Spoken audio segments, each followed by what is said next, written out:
हाँ भाई नमस्कार।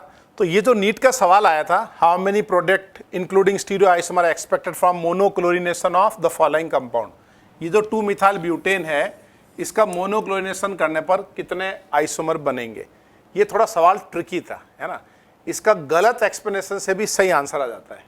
तो इसका what is the correct explanation, ताकि हम फ्यूचर के एग्जाम में गलत ना करें, वो मैं आपको एक्सप्लेन करता हूँ कि एग्जैक्टली इसकी अप्रोच क्या होनी चाहिए, और फिर ये भी बताऊंगा कैसे गलत तरीके से सही आंसर आता है। ठीक है, तो हमारे पास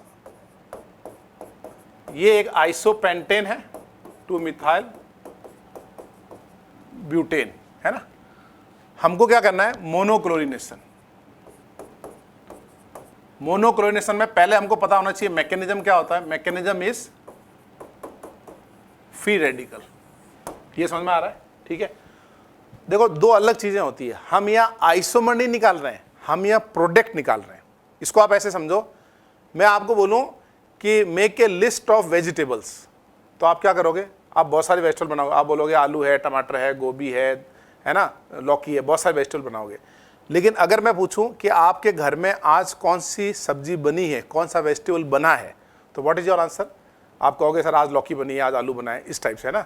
तो जब हम टोटल आइसोमर निकालते हैं, it is just like a all type of vegetables. वो बन रहा है नहीं बन रहा है उससे कोई मतलब नहीं, हम सबको काउंट कर लेते हैं, है ना। लेकिन जब हम निकालते हैं प्रोडक्ट, तो आपको एक्सप्लेन करना पड़ेगा कि वो प्रोडक्ट कैसे बना। ये 1 बना, 2 बना, तो कैसे बना। आप ऐसे नहीं कह सकते इसका आइसोमर है, आइसोमर नहीं, बना कैसे, वो एक्सप्लेन करना पड़ेगा।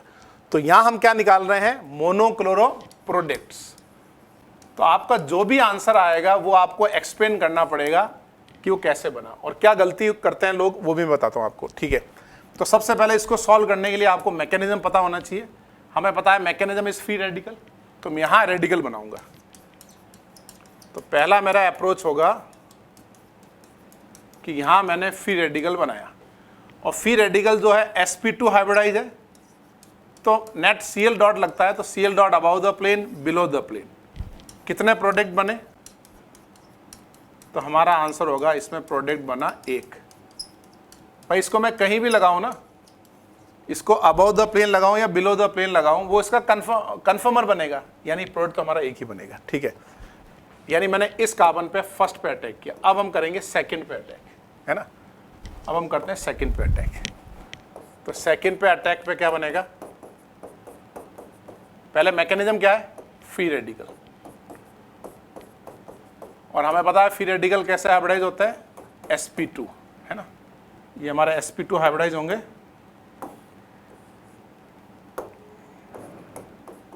तो एक वेकेंट sp2 बनाते हैं हाफ फील्ड वाला, Cl डॉट का attack above the plane, Cl dot का attack below the plane. 2 attack करते हैं। अब 2 अटैक करने से इसमें 2 प्रोडक्ट बन जाएंगे। 2 प्रोडक्ट कैसे बन जाएंगे, ये एक कार्य सेंटर है, तो इसके R और S कॉन्फ़िगरेशन या D and L configuration, 2 isomer हैं, वो दोनों प्रोडक्ट बन रहे हैं। कैसे बन रहे हैं R और S, एक बार अबव द प्लेन अटैक से बन रहे हैं, एक बार बिलो द प्लेन अटैक से बन रहे हैं। R और S इसलिए नहीं बन रहे हैं इसकी मिरर इमेज बना लो, वो इसलिए बन रहे हैं attack above the plane and below the plane. इसको और बढ़िया से समझ सकते हैं, ये कार्बन है, यहाँ पे एक H है, एक वैलेंसी मिथाइल है, एक वैलेंसी आइसोप्रोपाइल है, और ये इंटरमीडिएट है फ्री रेडिकल। हाइब्रिडाइजेशन क्या है, sp2, है ना। ये तीनों वैलेंसी बोर्ड के प्लेन में लाई कर रही है, ये और ये तीनों बोर्ड के प्लेन में है, ठीक है। तो अगर तीनों बोर्ड के प्लेन में है, तो एक बार मैं बोर्ड के प्लेन के अबव द प्लेन अटैक करूंगा। Cl डॉट का अटैक अबव द प्लेन, यही बोर्ड मान लो, इसी पे है ना, ऐसे अटैक किया अबव द प्लेन, तो क्या बनेगा, Cl आया वेज, H आया डैश, आइसोप्रोपाइल एंड मिथाइल। ये कार्य सेंटर बन गया। इसका कॉन्फ़िगरेशन है 1 RS निकाल रहा हूँ, first priority, second and third, anti clockwise, मतलब ये आ गया हमारा S कॉन्फ़िगरेशन, ठीक है। अब समझ में आया आपको R कॉन्फ़िगरेशन कैसा आया। ऐसे Cl डॉट का अटैक बिलो द प्लेन, इस बोर्ड के पीछे की तरफ, वहां से Cl डॉट का अटैक किया, तो H कहाँ आ गया, above the plane, Cl dot आएगा बिलो द प्लेन। तो बेसिकली हो क्या रहा है, एक वैलेंसी, ये पेयर चेंज हो गया ना, Cl और H, ये दोनों चेंज हो गए। तो अगर ये S है तो ये होगा हमारा R। ये बात समझे आप, यानी ये दोनों क्या बन गए, ये दोनों बन गए इनेंशियोमर। यानी कितने प्रोडक्ट लिए हमने? 2। तो इस जगह पे अटैक करने से हमारे पास 2 प्रोडक्ट आ रहे हैं, वो इनेंशियोमर आ रहे हैं, इसमें कोई डाउट नहीं। ठीक है, आगे बढ़े, इसको नोट कर लो, एक बार अच्छे से देख लो। अब तक मैं 3 प्रोडक्ट बना चुका हूं। मैंने फर्स्ट पे अटैक किया, सेकंड पे किया, कार्बन पे, अब मैं थर्ड कार्बन पे अटैक करूंगा। अब हम थर्ड पे आते हैं। तो थर्ड पे कैसे आएंगे? थर्ड पे यहां बनाएंगे radical. What is the hybridisation of radical? sp2, फिर Cl डॉट का attack above the plane, below the plane. क्या ये कोई कार्य सेंटर बन रहा है? नहीं बन रहा है। तो अगर above the plane, below the plane बन रहे हो और जिस कार्बन पे अटैक कर रहे हो वो कार्बन कार्य सेंटर नहीं बन रहा है, तो प्रोडक्ट कितने बना? 1। ये समझ में आ गया है ना, कि जिस कार्बन पे अटैक कर रहे हैं वहां कोई कार्य सेंटर नहीं बन रहा है, तो एक ही प्रोडक्ट बनेगा। ठीक है, अब हम किस कार्बन पे अटैक कर चुके हैं? इस पे, इस पे, इस पे। अब मैं लास्ट वाले पे करता हूं। अब आता है सबसे इस क्वेश्चन का ट्विस्टिंग। जबरदस्त ट्विस्ट है, लेकिन फॉर्चुनेटली आंसर आ जाता है।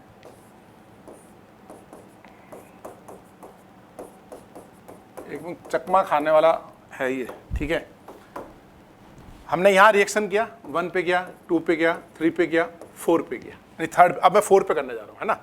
तो 4 पे पहले क्या करेंगे? पहले बनाएंगे फ्री रेडिकल। तो फिर इस कार्बन पे कोई चेंज नहीं हुआ, यहाँ H रहेगा, यहाँ मिथाइल रहेगा और यहाँ ये इथाइल रहेगा, यानी इस कार्बन के ऊपर कोई चेंजेस नहीं हो रहे हैं। ठीक है, अब हम क्या करेंगे? Cl डॉट का करेंगे अटैक। तो Cl डॉट का अटैक अबव द प्लेन, क्योंकि ये sp2 है, एंड बिलो द प्लेन। 2 बनाएंगे। कितने प्रोडक्ट बनेंगे इससे? सपोज करो मैंने अबव द प्लेन अटैक किया, तो यहां आएगा H, मिथाइल एंड इथाइल। समझे आप, है ना। अबव द प्लेन अटैक किया तो ये बना। अब इससे इस अटैक से कितने प्रोडक्ट बन रहे हैं? 1 या 2? What is your answer? क्या आंसर होगा बताओ? इस पे अटैक करने से 1 बनेगा या 2 बनेंगे? इस पे अटैक करने से सिर्फ 1 ही प्रोडक्ट बनेगा। इस कार्बन पे तो कोई रिएक्शन ही नहीं हुई, है ना। और बाकी ये सब तो फिक्स है, रिएक्शन तो यहाँ हुई। अब Cl ऊपर लगा हुआ है, नीचे लगा हुआ, वो तो कन्फर्मर बन रहा है ना। यानी इस पे अटैक करने से 1 ही प्रोडक्ट बनेगा। इसका RS कॉन्फ़िगरेशन निकाल लेते हैं। ये फर्स्ट प्रायोरिटी, ये 1 प्रायोरिटी, ये 2 प्रायोरिटी, ये 3rd प्रायोरिटी। तो अकॉर्डिंग टू गोल्डन रूल, अगर lowest priority group horizontal vertical में हो तो आंसर वही रहता है। तो क्लॉकवाइज करेंगे, R कॉन्फ़िगरेशन है। ठीक है, अब सवाल है कि दूसरा कैसे बन रहा है। ये कहना बिल्कुल गलत है कि यहां क्लोरीनेशन किया, ये कार्य सेंटर बन गया, इसने इसकी मिरर इमेज ले ली। ये सबसे बड़ा मिसकंसेप्शन है इसका। आप रिएक्शन यहां कर रहे हो और मिरर इमेज पास वाले कार्बन की बना रहे हो। समझे मेरी बात? ठीक है, कि रिएक्शन तो हम कोटा में कर रहे हैं और प्रोडक्ट हम दिल्ली में बना रहे हैं, ऐसा थोड़ी होता है ना। तो रिएक्शन जिस कार्बन पे कर रहे हो वहां पे रिएक्शन वहां पे बनेंगे ना आइसोमर। तो इस कार्बन का तो कोई रोल ही नहीं है, ये तो रिएक्शन में, ये पोर्शन जो पूरा है रिएक्शन में इन्वॉल्व ही नहीं हुआ। तो आपका प्रोडक्ट तो 1 ही बना, R, है ना। दूसरा कैसे बना? दूसरा ऐसे बना, इस कार्बन पे अटैक करने से तो 1 ही प्रोडक्ट आएगा। अब मैं अटैक करूंगा इस कार्बन पे, तो इस कार्बन पे अगर मैं अटैक करता हूं तो बताओ क्या बनेगा इससे? CH3H, CH2 dot and ethyl. Again Cl dot का attack above and below the plane. वैसे Cl2 रिएक्ट करता है, एक्सप्लेन करने के लिए, Cl dot and above the attack and below the plane. तो ये बनेगा H, CH2Cl, और ये इथाइल में कोई चेंज नहीं है ना। अब या तो इसका RS कॉन्फ़िगरेशन निकाल लो, इसका RS कॉन्फ़िगरेशन निकालोगे, ये फर्स्ट प्रायोरिटी, ये सेकेंड, ये थर्ड, एंटी क्लॉकवाइज, मतलब ये S। Lowest priority group vertical में हो ना, तो जो आंसर है वही आता है। तो ये S कॉन्फ़िगरेशन है, ये R कॉन्फ़िगरेशन है। तो दोनों में रिलेशन क्या हुआ? ये दोनों हुए हमारे इनेंशियोमर। ठीक है, या हम ऐसे देख सकते हैं, इससे इसमें जाने में कितने पेयर चेंज हो रहे हैं? ये मिथाइल और ये इथाइल, है ना। इन दोनों को हम इंटरचेंज कर दें, CH2Cl और मिथाइल को। तो CH3Cl और CH2Cl को इंटरचेंज करेंगे, ये बनेगा। तो यहाँ से यहाँ जाने में कितने पेयर चेंज किए बताओ? ऑड पेयर चेंज किए। ऑड पेयर चेंज का मतलब वो क्या बनेगा? R का S बन जाएगा। उसकी अगर एक कार्य सेंटर है तो उसकी वो मिरर इमेज बन जाएगी। तो तुम समझे? मतलब ये सवाल उतना आसान नहीं था जितना हम समझ रहे थे। मैंने आपको बताया ना, गलत तरीके से सही आंसर आ रहा था कि अगर आप ऐसे एक्सप्लेन कर दो तो यहाँ क्लोरीनेशन, ये कार्य सेंटर, मिरर इमेज, तो आपका आंसर इस क्वेश्चन में तो करेक्ट आएगा। आगे और भी ऐसे क्वेश्चन है जिसमें करेक्ट नहीं आएगा, ठीक है। तो फॉर्चुनेटली ये JEE, IIT JEE mains advanced में कई बार पूछा है, उसमें हर बार वो इस लॉजिक से पूछना चाहता है, लेकिन इस लॉजिक से भी आंसर आ रहा है, गलत तरीके से भी सेम आंसर आ रहा है, ठीक है। यानी नेट क्या रहा हमारा क्वेश्चन में, नेट क्या रहा कि यहाँ पे क्लोरीन, एक एरो यहाँ बनाया, एक प्रोडक्ट, इस कार्बन से दो प्रोडक्ट। दो कब बनते हैं? जिस कार्बन पे हम अटैक कर रहे हैं वो कार्बन प्लेनर होना चाहिए, sp2 होना चाहिए, and attack above the plane and below the plane. सिर्फ कार्य सेंटर से दो नहीं बनेंगे, sp2 above the plane, below the plane, तब वो RS कॉन्फ़िगरेशन बनेगा, तब दो प्रोडक्ट बनेंगे, है ना। और यहाँ पे कोई कार्य सेंटर नहीं, एक प्रोडक्ट, यहाँ से एक प्रोडक्ट और यहाँ से भी एक प्रोडक्ट। तो इस तरीके से इसका आंसर कितना आएगा? 6। इसका सबसे गलत और बढ़िया एक्सप्लेनेशन, सबसे गलत वाला खतरनाक एक्सप्लेनेशन कौन सा है कि हम एरो ऐसे बनाएं, एक यहाँ से बना, दो यहाँ से बने, एक यहाँ से बना और एक यहाँ से बना, तो ये कार्य सेंटर बन गया, ये दो हो गए। ये जो है ये हिस्टोरिकल गलती है, ये रॉन्ग है, ये राइट है। आंसर तो वही रहेगा 6। समझ गए?